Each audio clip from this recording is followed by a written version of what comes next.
मैं प्रिया शेट्टी, एसएन समाचार में आपका स्वागत है। आइए नजर डालते हैं आज के खास सुर्खियों पर। जय स्वतंत्र सेनानी दत्ताजी तामाने का मुलुंड में हुआ दुखद निधन। मुलुंड कोपरी स्थित नागरिक डंपिंग की समस्याओं से त्रस्त। लोकसभा चुनाव में नागरिक करेंगे नोटा का उपयोग। ज्येष्ठ स्वतंत्र सेनानी दत्ताजी तामाने का मुलुंड में हुआ दुखद निधन।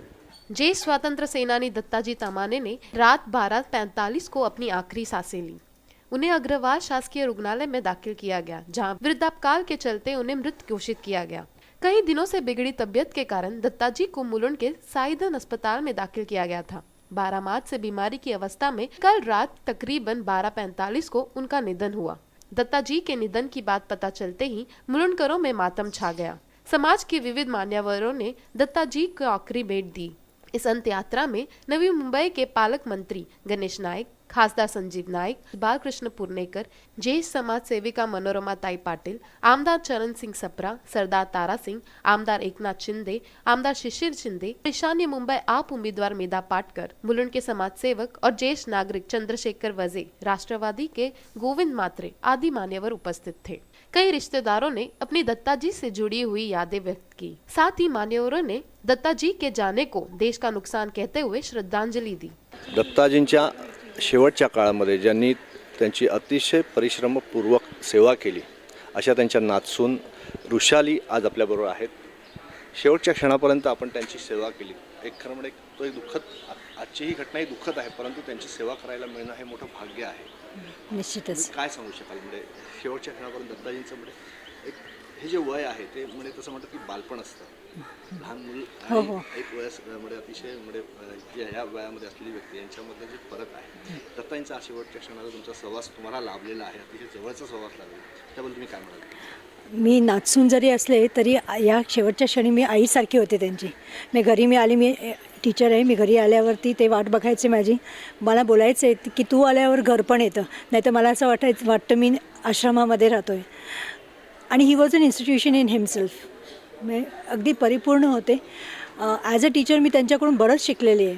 म्हणजे मी ते वर्सेस बोलायचे आणि आमच्यामध्ये जे एक्सचेंज होतं, एक विचारांचे देवाणघेवाण, ते खूपच चांगलं होतं।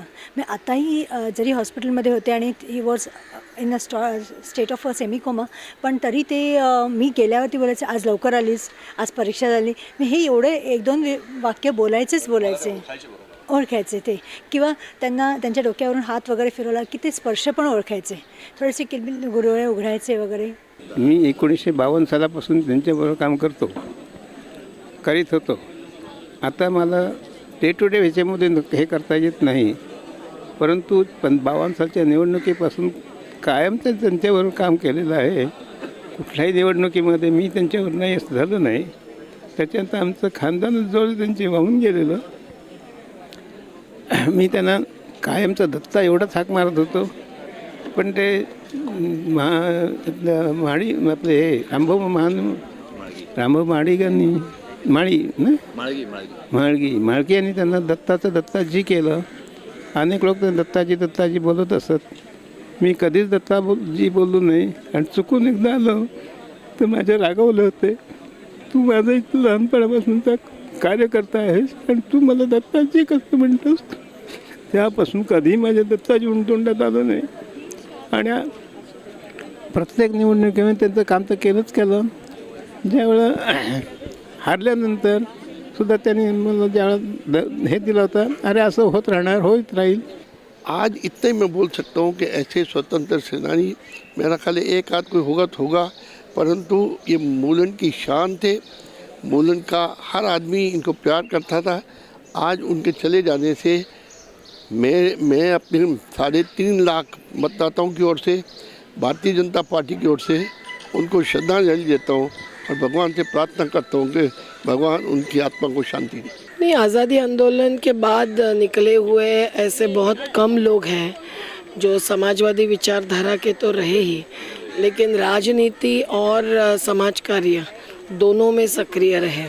कई सारे संस्थाओं से संबंध है, शिक्षा क्षेत्र से लेकर अन्य प्रकार के, और दूसरा कि राजनीति भी सादगी से और समाज कार्य जैसे ही चलनी चाहिए, इसका आग्रह ऐसे जो अनोखी समाजवादी नेता थे उनमें से दत्ता जी एक थे। और मुझे याद है कि जब भी मिले तो उनका आग्रह एक ही रहता था कि हमारे जैसे जन आंदोलनों के साथियों ने राजनीति में उतरना चाहिए, राजनीति सज्जन लोगों से ही आगे बढ़ाना ज़रूरी है। लेकिन मैं ना कहती थी और आज मैं उतरी हूँ इसमें तो वो नहीं रहे। ये बहुत दुखद बात है, पर उस समय की जो राजनीति थी, जो मूल्यवान थी और बहुत सादगी से चलती थी और अढळ निष्ठा के साथ बिना समझौता चलती थी, उसके दत्ता ताम्हाणे जी प्रतीक रहे। दत्ताजी हे एकमेवाद्वितीय अशा प्रकारचं व्यक्तिमत्व होतं. कारण मुलुंडमध्ये त्यांचं वास्तव्य बरीच वर्ष आहे. माझा त्यांचा परिचय गेले 20हून अधिक वर्ष आहे. आणि त्यांचं वैशिष्ट्य म्हणजे एक इतकं समर्पित जीवन आणि इतकं निष्कलंक चारित्र्य की हे अतिशय दुर्मिळ गोष्ट आहे. आणि देवाने त्यांना जे दीर्घ आयुष्य दिलं त्याचा त्यांनी पुरेपूर सदुपयोग केला. त्यांची जी स्मरणशक्ती होती ती अक्षरशः थक्क करणारी होती. आणि मुख्य म्हणजे प्रत्येक गोष्ट चांगली नीटनेटकी व्हावी यासाठीचा त्यांचा जो कटाक्ष होता किंवा यासाठीचा त्यांचा जो आग्रह असायचा, मुख्य म्हणजे कुठलंही पूर्वग्रह दोष न ठेवता ते सगळी कामं करायचे. आणि त्याच्यामुळे सर्व पक्षातल्या सर्व विचारसरणीच्या लोकांना त्यांच्याविषयीचा अपरंपार आदर होता. म्हणजे ते कधीही असं एक विशिष्ट गट करून असं राहिले नाहीत, तर सर्वांचं भलं व्हावं आणि सर्वांचं कल्याण व्हावं अशी जी त्यांची जी भूमिका होती त्याच्यामुळे ते सगळ्यांच्या आदराला पात्र ठरले. दत्ताजी आयुष्यभर एखाद्या दीपस्तंभाप्रमाणे लोकांना मार्गदर्शन करत राहिले. त्यांच्या घरी कोणी येईल त्याला मार्गदर्शन, अजूनही शेवटपर्यंत ते कार्यरत होते आणि सदैव कुठल्याही कार्यक्रमाला ते नेहमी जात असत. आणि हा त्यांचा स्वभाव जो होता तो कुठल्याही राजकीय पक्षाशी संबंधित नाही, परंतु फक्त समाजातल्या शोषितांना मदत करणं, मग तो कुठल्याही पक्षाचा असो कोणी असो, हा दत्ताजींचा एक अत्यंत उत्तम असा लागवी स्वभाव होता. आणि त्यातून त्यांनी आपलं हे संपूर्ण आयुष्य वेचलेलं आहे. आणि आज मी त्यांना या संपूर्ण खरोखर त्यांनी जे आज 101 वर्षाचं जे आयुष्य जगले त्यात एकच गोष्ट त्यांनी शेवटपर्यंत सांगितली की त्यांच्या अशा चारित्र्यावर डाग लागला नाही. जे आज आपल्याला अनेक राजकीय पक्षांच्या नेत्यांच्या चारित्र्यांवर डाग दिसतात, पण दत्ताजींच्या चारित्र्यावर एकही डाग न लागणं हा त्यांचा हा त्यांचा संपूर्ण एक. आणि अशा या चारित्र्यसंपन्न नेत्याला आणि एका कार्यकर्त्याला हाडाच्या मी माझ्यातर्फे आदरांजली वाहतो आहे. सभी मान्यवरों की उपस्थिति में आखिर में मुलुंड पूर्व के टाटा कॉलोनी स्थित स्मशान भूमि में उनका अंतिम संस्कार किया गया। S9 news Mumbai. दत्ताजी ताम्हाणे का मुलुंड में जो अंतिम संस्कार हुआ उसमें सरकार द्वारा एक ज्येष्ठ स्वतंत्र सेनानी को दिए जाने वाला मान सम्मान न दिए जाने पर मुलुंड के नागरिकों ने जताई नाराजगी। ज्येष्ठ स्वतंत्र सेनानी, लेखक और भूतपूर्व विधायक दत्ताजी ताम्हाणे का कल रात को दुखद निधन हुआ। परंतु देश की संपत्ति माने जाने वाले दत्ताजी के आखिरी समय में उनको श्रद्धांजलि देने में ज्यादा लोग मौके पर मौजूद नहीं नजर आए। गिन चुनकर 100 से 200 लोग ही उनकी अंत्य यात्रा में शरीक हुए। मुलुंडकरों के शान माने जाने वाले को मुलुंडकरों का ही साथ न मिला। अंतिम यात्रा में दत्ताजी के करीबी रिश्तेदार और गिने चुने नेता ही नजर आए। यहाँ तक के सांसद और ईशान्य मुंबई के राष्ट्रवादी उम्मीदवार संजय दिना पाटिल भी उनके आखिरी दर्शन के लिए मौजूद नहीं थे। कई राजकीय नेता और पदाधिकारी चुनावों के धुन में ही मग्न होकर इस महान हस्ती के अंतिम समय में शामिल होने को टालते नजर आए। दत्ताजी ताम्हाणे एक संपूर्ण महाराष्ट्राला एक स्वातंत्र्य सैनिक म्हणून त्यांची माहिती आहे, ज्यांनी महाराष्ट्राच्या स्वातंत्र्यासाठी किंवा भारताच्या स्वातंत्र्यासाठी गांधीजींच्या खांद्याला खांदा लावून या कार्य केलेलं आहे. अशा एवढ्या मोठ्या व्यक्तीचा आज अंत्यसंस्कार इथे झाला. परंतु ह्यामध्ये आम्हाला एक खटकणारी अशी एक घटना इथे घडलेली आहे की इथे त्यांचा जो अंत्यसंस्कार आहे हा शाही इतमामात व्हायला पाहिजे होता किंवा सरकार इतमामात व्हायला पाहिजे होता. त्यांना श्रद्धांजली सरकारने पण द्यायला पाहिजे होती, परंतु सरकारचा असा कोणताही प्रतिनिधी इथे आलेला नाही आहे किंवा त्यांच्यावरती आज इथे त्यांना सलामी देण्यासाठी असा पण काही प्रकार झालेला नाही. तर याबद्दल या इकडचे स्थानिक आमदार आहेत तर तारासिंगजी, आपण त्यांचं मत जाणून घेऊया.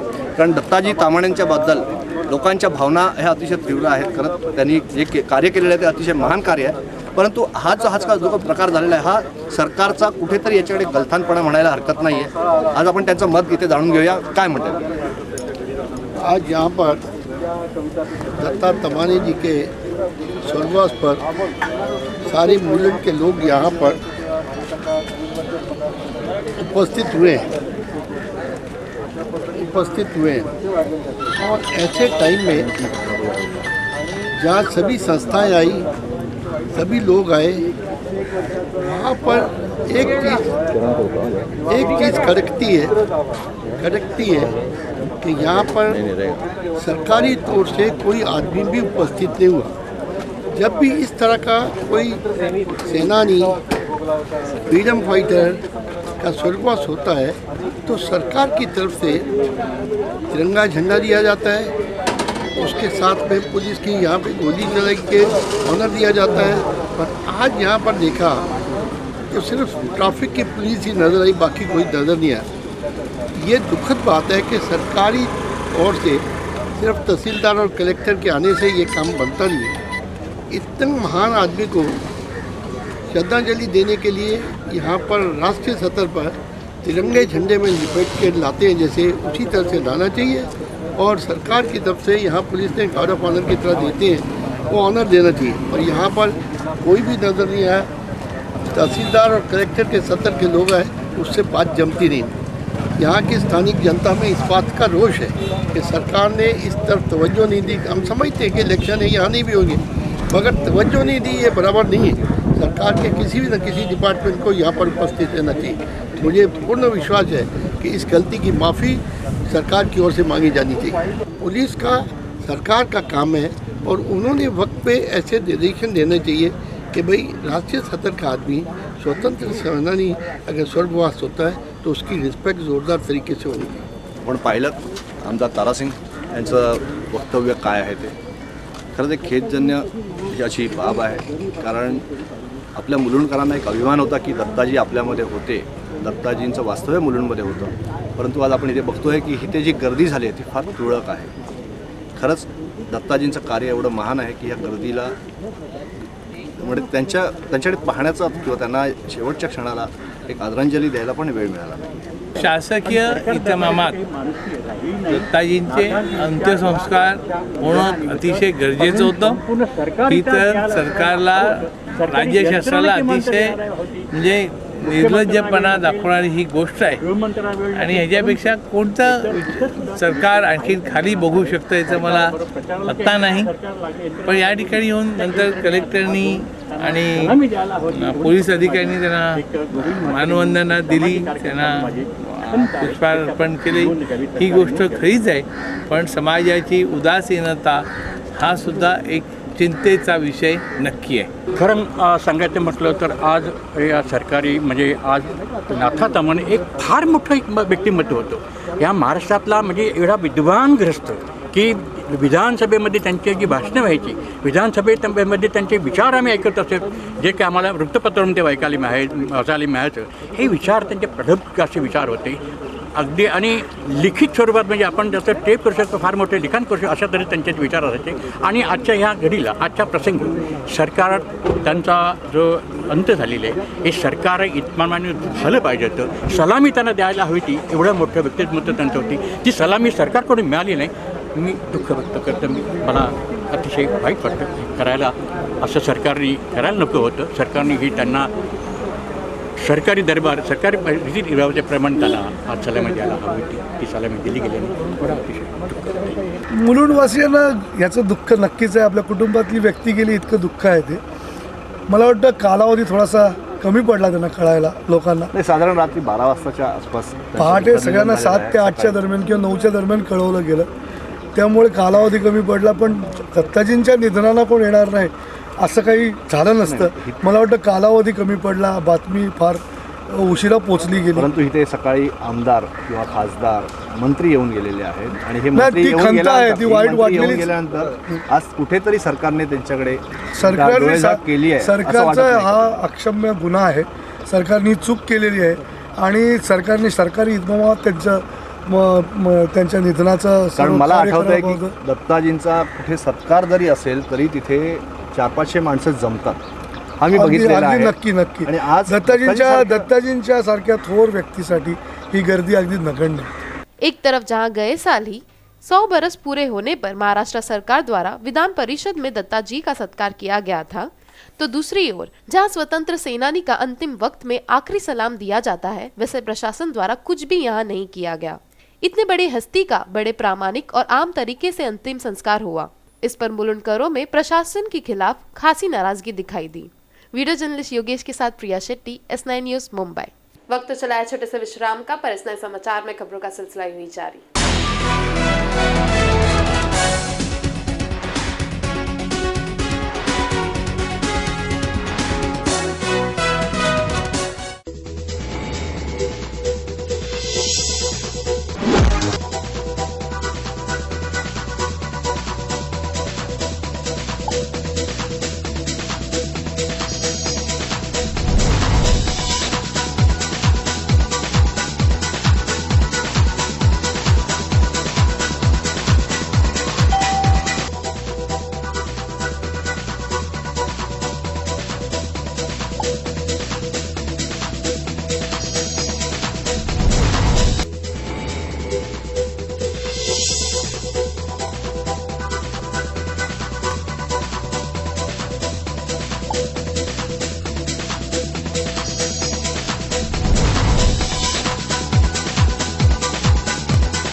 अगं ए गौरे, आज मतदानाचा दिवस आहे ना, चल ना मग मतदानाला.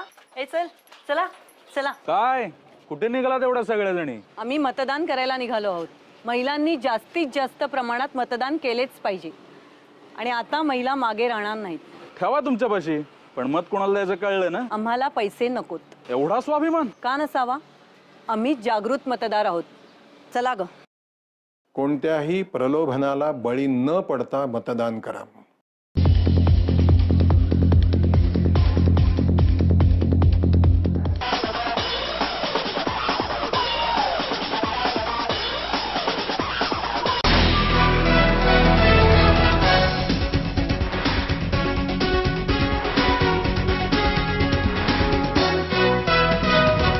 डंपिंग ग्राउंड की समस्याओं को प्रशासन द्वारा अनदेखा करने के कारण उत्तर पूर्व लोकसभा मतदार संघ के मतदाताओं ने आने वाला लोकसभा चुनाव में नोटा का इस्तेमाल करने का लिया है निर्णय।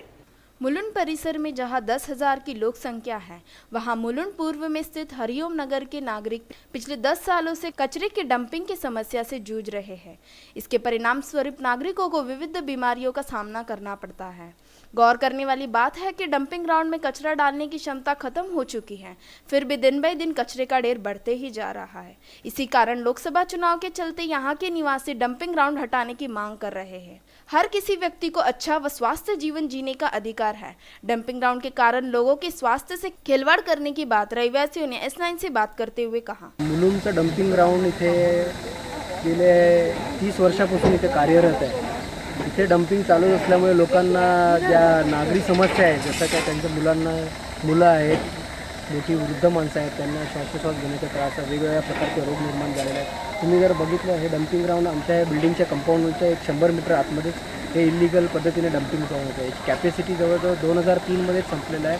आम्ही म्युन्सिपल कमिशनर आहेत, महाराष्ट्र शासन आहे, वेगवेगळ्या प्रकारचे पॉलिटिकल पार्टी आहेत, त्यांना जाऊन भेटल्या, वेगवेगळ्या प्रकारचे निवेदनं दिले आहेत. पण प्रत्येक वेळेस आम्हाला निवडणुकींच्या वेळेस आश्वासनं दिली जातात की येत्या 5 वर्षात हे डंपिंग बंद होईल आणि कांजूरमार्गला शिफ्ट होईल.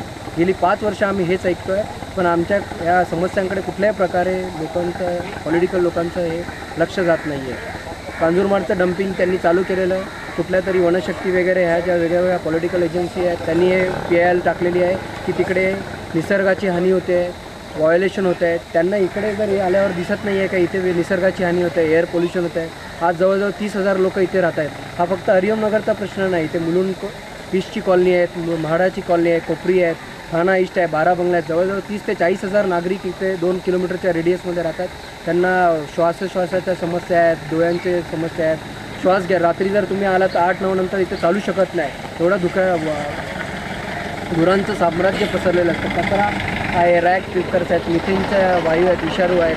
लोकांना इथे भरपूर प्रकारच्या समस्या आहेत, पण कुठल्याही प्रकारे पॉलिटिकल लोकांना ह्या समस्या सोडवण्यात इंटरेस्ट नाही आहे. इकडे तुम्ही बघत असाल की एक मोठा डोंगर आहे कचऱ्याचा. नेहमी तिकडे आग लागतो आणि आग असा लागतो की ॲज इफ ते एक व्हॉल्कॅनिक इरप्शनसारखं पूर्ण डोंगरवर हे फायर आणि स्मोक असतं.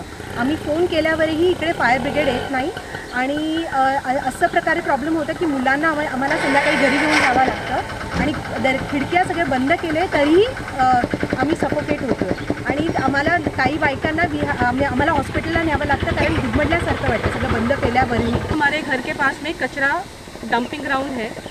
इस डंपिंग ग्राउंड की लिमिट 2003 में ख़त्म हो गई थी. भर चुका था ये पूरा. आज 2014 हो गया है पर अभी भी इसमें कचरा डाला जा रहा है. हर रोज़ पूरे मुंबई का कचरा इधर ही आता है. इससे हमें बहुत प्रॉब्लम हो रही है. बच्चों को सांस में प्रॉब्लम हो रही है, आंखों से पानी टपकता है, किसी को मच्छर की वजह से डेंगू मलेरिया सब तरह की बीमारियां फैल रही हैं. हमने सब पॉलिटिशियंस को, गवर्नमेंट को, बीएमसी को, सबको रिक्वेस्ट किया कि हमारी सहायता करें और इस डंपिंग ग्राउंड को बंद किया जाए. बट बंद तो नहीं हुआ, उल्टा रात को इधर आग लगा देते हैं कचरा उठाने वाले जितने भी लोग हैं.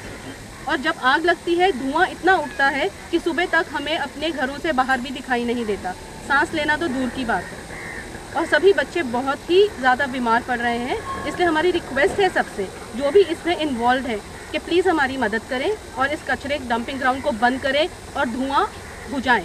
डंपिंग ग्राउंड के होने की वजह से कोपरी के परिसर में कन्हैया नगर 12 बंगला के 30,000 नागरिकों को इससे आने वाली दुर्गंध को सहना पड़ता है.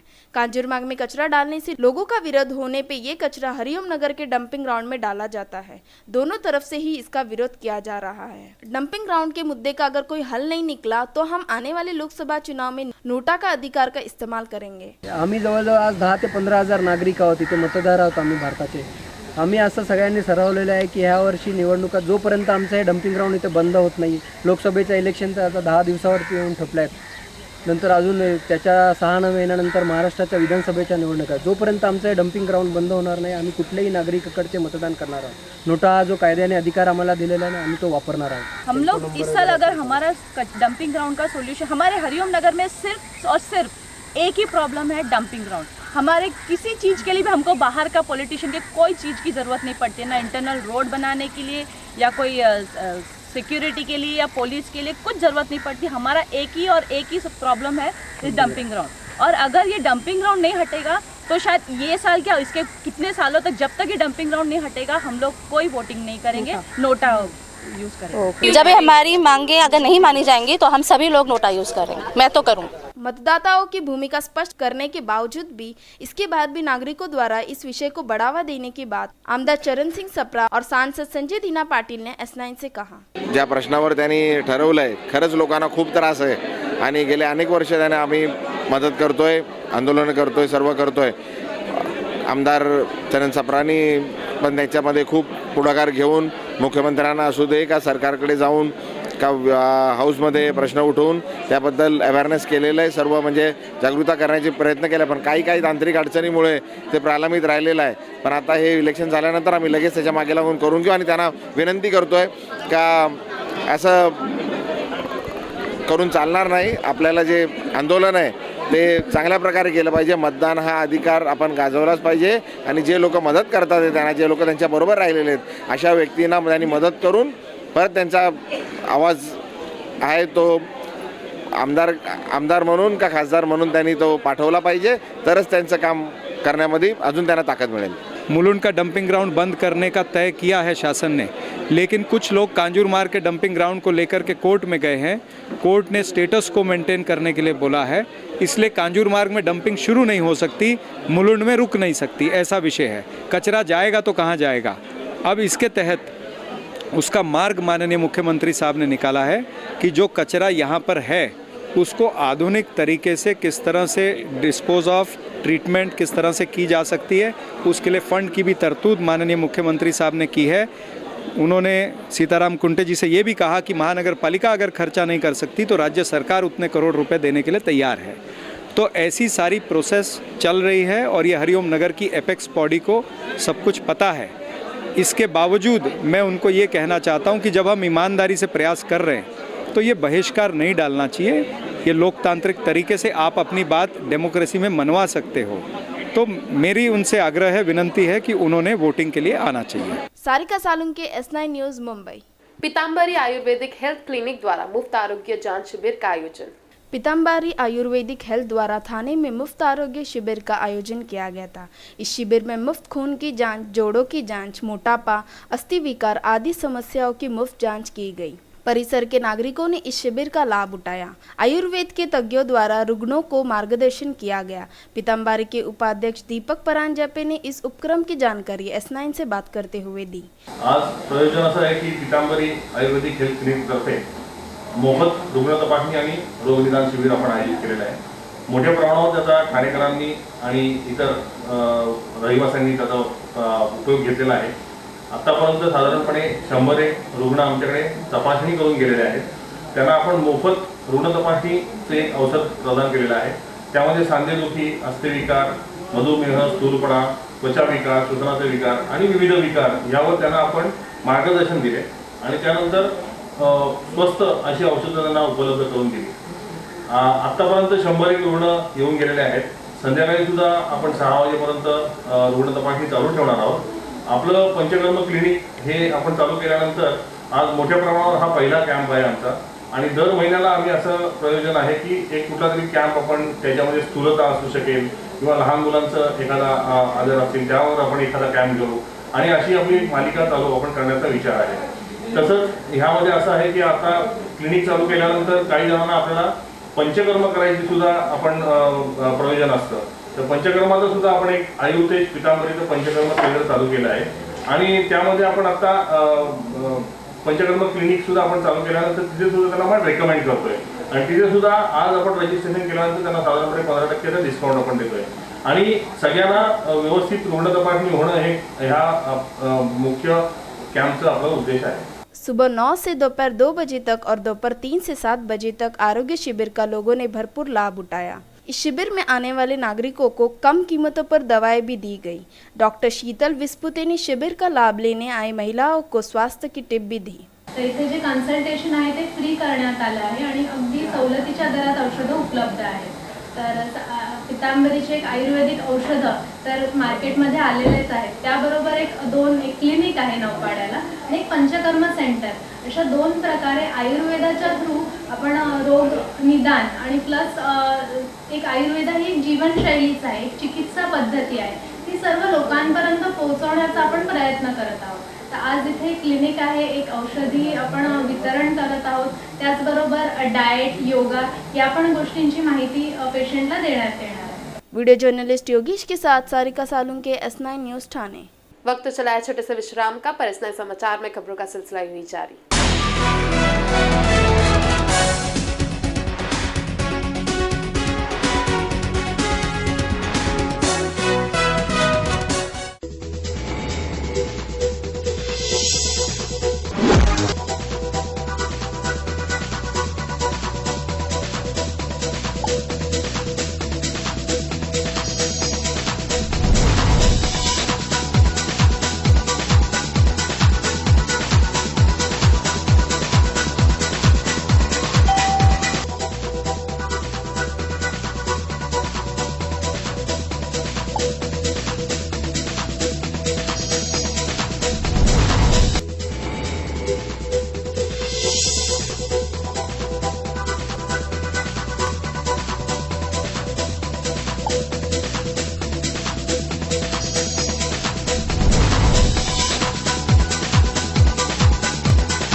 थाने के कला भवन में आयोजित किया गया रानबाटा छायाचित्र को मिला नागरिकों का उत्तम प्रतिसाद।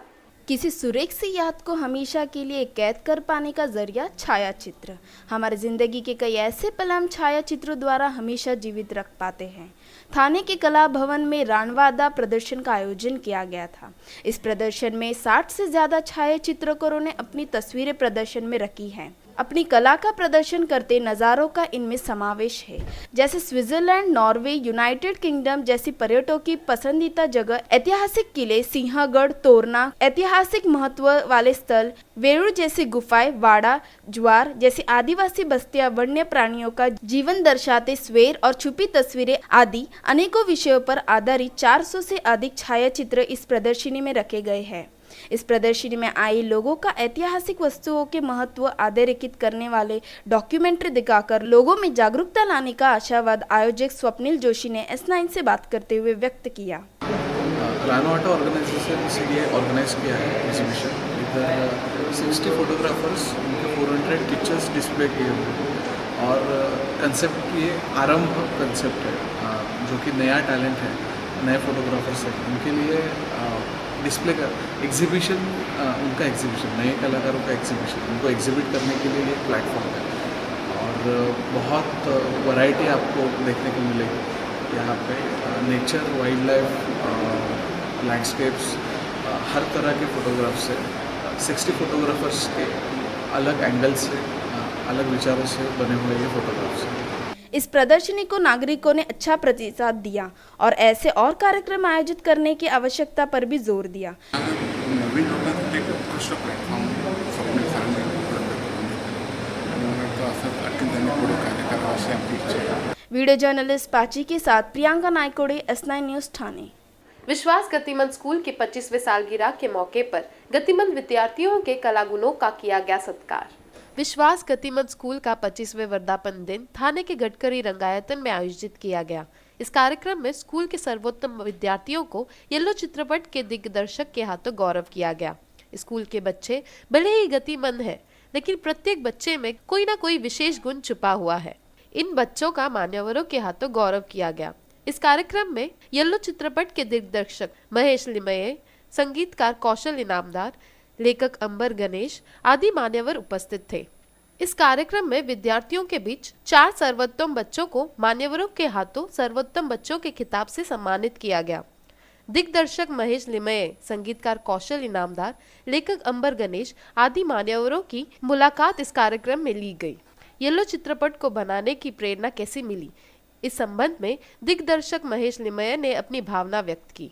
किसी भी हारने वाले मनुष्य को जीतने की चाह और जीतने वालों को फिर से जीतने की चाह होनी चाहिए, ऐसी भावना इस चित्रपट द्वारा व्यक्त की गई है।